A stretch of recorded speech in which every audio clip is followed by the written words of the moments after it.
And now, it's time for another Dice Tower review with the Game Boy Geek. Howdy there, cowpoke. The Game Boy Geek here. We're going to be in the Wild West today, stealing cattle, drinking snake oil, avoiding the sheriff, branding iron on cows. We're going to be taking a look at Longhorn. This is a two-player strategy game. It's a very tactical, quick 15-minute game. It's from Blue Orange Games. Bruno Cathala is one of the designers for this game, who, as you know, is one of my favorites, if not my favorite. So I had to get a hold of this, and let's take a look and see how it's played, and I'll show you what I think on the other side. How's that sound? See you there.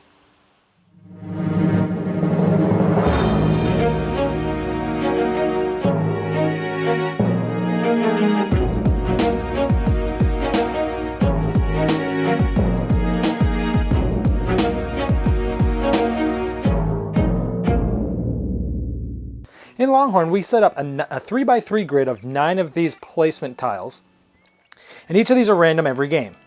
And as you can see, there's different artwork in the Red River Valley. There's names and artwork of different places.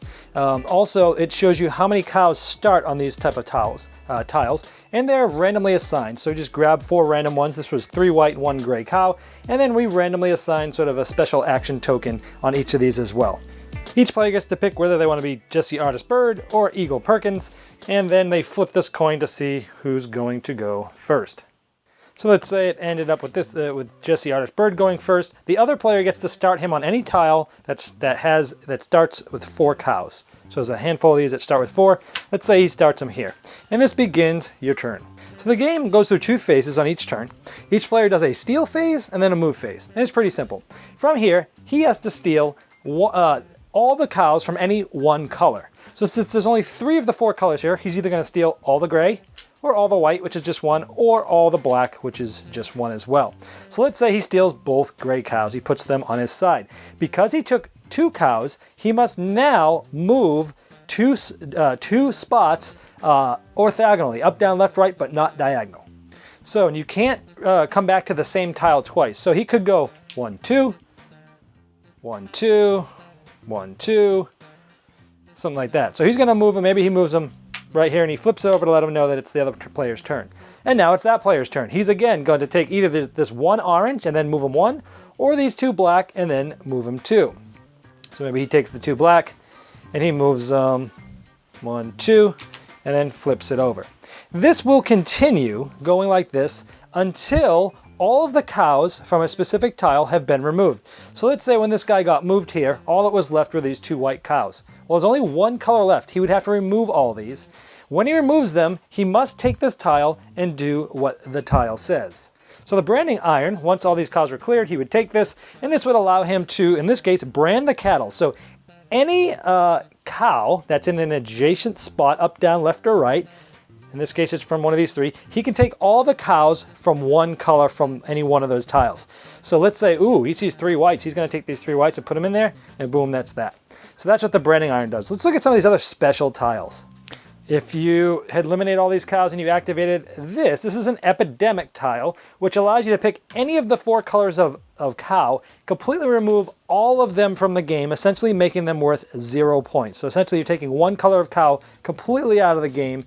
This is really interesting if your opponent already has a ton of that color of cow. There's some gold nuggets, which is worth straight up dollars at the end of the game, which is basically points in this game, and how you win is have the most money. And so if you had cleared all these out on that one, you would be taking this $300 tokens. This is an ambush token. If you were the one to clear this out and you activated this tile and discarded it, essentially that isn't, when you're ambushing, you can take either one of the gold tiles that we just talked about from an opponent, or you can steal 2 cows of the same color from your opponent. If you activated the snake oil, essentially once you take this, you get to take another additional turn right away without your opponent taking one first. The snake, notice this token's red. That means it's a bad token. You don't want to get this. If you get stuck forcing to take the last cow off this one and you're forced to activate this, this means you have to take 1 cow from each of the color of cows that you have in your possession and place them anywhere orthogonally, up, down, left, right, next to this. And you can place them all on the same tile, or you can spread them out, it's up to you. But essentially you're losing one of each of the colored cows, so you don't want to be stuck with the rattlesnake. The last one is the sheriff, and even though this is a random setup, if the sheriff is in play, which happens about 50% of the time, he automatically gets placed on Nugget Hill. And if you're on this tile when the last cow gets taken off, you get arrested by the sheriff, and it's one way the game ends. So you never want to be on Nugget Hill with the last cow, because once you take this off, you activate the sheriff icon, he comes and arrests you, and you lose no matter how many cows you had. This is one of the ways to lose the game, and it's a very interesting strategic choice with this game, is when the sheriff's in play, which is about 50% of the time, it sort of a push and pull where sometimes you're trying to avoid Nugget Hill, and sometimes you're really trying to, you know, diminish the amount of cows so you can somehow force your opponent to take the last one from that, which makes it very interesting. Now, as you can see, even when the tiles are filled, there's still plenty of these left. We have looked at every type of tile. There's just a few of each of them in there to randomize the setup. All right, so let's say it was my turn. I'm here, and there's only one cow left. I have to steal this. Of course, I would then activate this and do what it says, but then I have to move one. Well, you can never move through or to anywhere that is gone. Once all the cows are gone and the token's been activated, this is no longer an active tile to go to, so I'd be forced to move here, and then it would be the next player's choice. This brings us to the other way the game can end. So let's say he's here, and let's say there's only one cow here and nothing around here. Say this one was out, let's say this guy was all by himself. When he activates and steals this cow, he has to move one, but he can't move here or here or here because there's no cows there. That essentially ends the game. So two ways to end the game. One is you get stuck taking the last cow off the sheriff, you automatically lose. The other way to lose to end the game is if you can no longer make a legal move after stealing cattle, the game ends. How do you score that? Let's take a look. Well, we see all the cattle that's left on the board, and we sort of put them all together so it makes it easier to count. So for example, we see black, white, and gray. We see only one white cow. That means for every white cow that's in your possession, it's only worth $100. For every gray cow that's in your possession, it's worth $300 because there's 3 cows here. Each cow's worth essentially $100. For black, it's $400 and 1, 2, 3, 4, $500 for every orange cow you have. So then you count up those cows and those colors on your side. That gives you money. You add up any of these tokens here that you had gotten from activating tiles, you add those up, and the one with the most money is the winner. I just want to give you a little bit a closer look at some of the artwork on the tiles. We have the Blackstone Corral, Dagger Flat, Salmon Tree, Kid Copper's Ranch, Red River Valley, which we saw at the beginning of the game, Cherokee Springs, Tulsa, Maverick Junction, and Nugget Hill where the sheriff is, and that is Longhorn. All right, well, there's Longhorn. This is one of those games that you set up, you play, 2 players, and when you're done, you play it again and again and again and again because A, it's very quick, and B, the more you play it, the more these little nuances of strategies pop up, and every time you play it, since the board's different, it feels quite different. It's typical Bruno Cathala. It's an easy game to teach. It doesn't have a lot of rules, but yet there's some depth to it and some brain burnery-ish things that when you're staring at the board, you're planning maybe 2, 3, 4 turns ahead. If I make him move there and he's gonna make me move there, then I can make him move there, and then boom, I can get him on the sheriff and get him arrested. So you can sit there and overthink things at times, but if you roll with it, it plays pretty quickly. Again, the random setup is very interesting to me because, again, replayability value, the way that those tiles come out and different ones come out in different games, that also makes the rewards different. That makes it good for replayability value. It's an enjoyable game. It makes you think. It's quick. It's a great little filler. It's solid. One thing I will note is that it's very interesting that the same year that this came out, which was 2013, is the same year that Phantom of the Opera came out, which just made my top 10 of 2013 games, that they're designed both by Bruno Cathala, and they both have some very similar mechanics where when the player moves, you steal 2 cows, you move 2. And then just like in Phantom of the Opera, if you're moving somebody that's in a room with 2, they can move up to 2.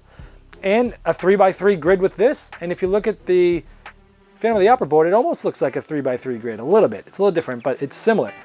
So I think he blended a little bit of the same mechanic in the 2 different games, but yet they feel so different. Overall, I enjoyed the game. If you're looking for a short little strategic 2-player quick filler game, it's definitely one you're going to want to check out. I'm just going to add it to my collection of those little quick filler games. We find ourselves needing them more and more these days, before gaming events, in between games, waiting for someone to show up after somebody leaves. So it's a good little filler. If it looks interesting to you, check it out. Also, the last thing I'll mention is that, man, that sheriff, he only comes out half the time. But the first few times we played this, every time he came out, we were strategically trying to make the other person get caught with the sheriff. And sometimes we were successful, and sometimes you end up screwing up and getting yourself caught. And then, just for the heck of it, we tried to say, let's just play it differently and let's not try to keep each other with the sheriff. Let's actually try to get to the end of the game where we count up the cows. And it's quite almost like having two games in one, where when the sheriff's out, it feels very different because it's almost like a strategic version of chess. But when he's not out, it's a completely different game because you're paying a lot more attention to the cows and the distribution of cows and how many you have and which colors. So it almost feels like it's two completely games, whether the sheriff comes out or not, and he happens like 50% of the time. And I thought that was one of the coolest things, in addition to the replayability value. So there's Longhorn. You might want to check it out from Bruno, Cathala, and Blue Orange Games. Thanks so much for watching the Dice Tower videos. Find more great videos and reviews, as well as our top-rated audio podcast at Dicetower.com. You can also find other great shows at DicetowerNetwork.com. I'm Eric Summerer, and you've been watching The Dice Tower. The Dice Tower is sponsored by Cool Stuff Inc., where you can find great games for great prices. Cool stuff in stock. Check them out at CoolStuffInc.com.